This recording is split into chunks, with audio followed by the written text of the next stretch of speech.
크립토 워치! 이번 해킹 사태가 빠르게 안정된 이유. 국내 최대 암호화폐 거래소인 빗썸에 350억 원 규모의 암호화폐 해킹 소식이 빠르게 진정되는 모습입니다.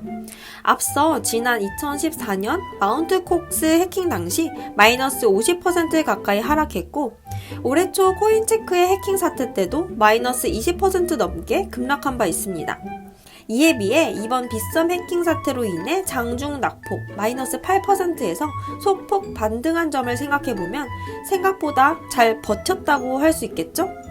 앞선 해킹 사례와 달리 빗썸 측이 즉각적으로 해킹당한 암호화폐는 전부 회사 소유분으로 충당할 예정이라고 수습하면서 시장 달래기에 나선 영향이 컸습니다. 그리고 기술적인 측면에서 암호화폐 가격의 상승을 이끌 만한 요인도 있었습니다. 바로 해시레이트입니다. 해시레이트는 비트코인 네트워크의 컴퓨팅 성능을 나타내는 지표로서 비트코인 가격과 높은 상관관계를 갖고 있습니다. 지난 2009년부터 데이터를 바탕으로 비트코인과 해시레이트의 상관관계를 계산해보면 약 0.84로 매우 높은 수준입니다.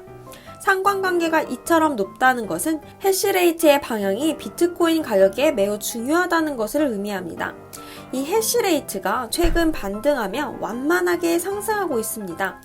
해시레이트의 상승은 네트워크 성능의 발전을 보여주기도 하지만 최근 가격의 하락에도 불구하고 많은 투자자들이 투자를 결정하고 있다는 뜻입니다. 여러 차례 자료를 통해 점차 제도권으로 진입하고 사용처가 많아지고 있다는 것을 간접적으로 입증하는 지표가 될 수도 있겠습니다.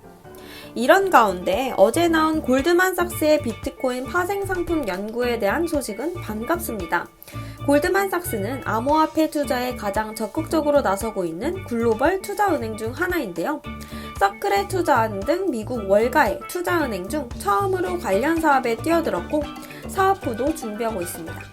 CEO인 블랭크가 암호화폐에 대한 긍정적인 입장을 밝혔고, 어제는 COO인 데이비드 솔로몬이 블룸버그와의 인터뷰를 통해 파생 상품 연구 소식을 밝혔습니다.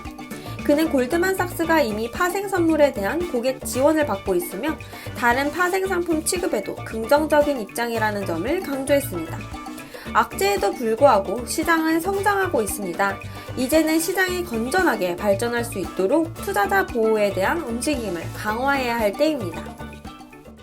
크립토 캐럴리스트. 해킹 사건보다 중국 공신부와 맥킨지 보고서에 주목하자. 어제 중국 공신부 CCID 연구소에서 발표한 두 번째 글로벌 퍼블릭 체인 평가 보고서에서 이오스가 이더리움을 제치고 종합순위 1위를 기록했습니다. 5월 18일 차이나 리포트에서도 언급했듯이 중국 투자자는 1위 암호화폐에 프리미엄을 부여하는 경향이 있습니다. 지난번 CCID 평가 보고서에서 1위를 기록한 이더리움은 공신부의 발표 후 반등을 지속하다가 6월 중순 미국의 비트코인 조사 소식과 암호화폐 거래소들 해킹 등의 외부적 악재로 인해 반등세를 멈추었습니다. 이번 보고서에서 이오스가 1위를 기록하여 이오스 기반 에어드랍 호재와 함께 이오스의 가격 반등을 견인할 전망입니다. 미국 유명 컨설팅 회사 맥킨지의 연구조사에 따르면 2027년에는 세계 GDP의 10%를 블록체인에 저장할 것으로 전망했습니다. 이번 호재는 암호화폐를 화폐로서의 가치저장 기술을 인정하여 투자 심리에 긍정적인 영향을 미친 것으로 볼 수 있습니다. 특히 워렌 버핏 같은 미국 투자자가 연이어 비트코인 거품론을 제기하지만 이번 맥킨지의 연구조사는 시장에 새로운 시각을 제공하여 긍정적으로 평가할 수 있습니다. 이번 맥킨지 연구조사의 최대 수혜주는 비트코인이 될 전망입니다. 빗썸 해킹 소식에도 불구하고 해외 주류 호재에 힘입어 암호화폐 시장의 반등세는 아직도 유효합니다. 어제 빗썸 해킹 소식이 시장에 알려지면서 비트코인 가격은 급락했다가 다시 6,800달러 저항선에 도전하고 있습니다. 6,800달러 저항선이 확보되면 매수 압력이 더욱 증폭될 전망입니다. 하지만 한국 암호화폐 거래소가 연이어 해킹당하여 투자 심리가 다소 주춤해질 가능성이 있습니다. 한국 거래소들의 소식을 지켜보는 단기적인 대응이 요구됩니다.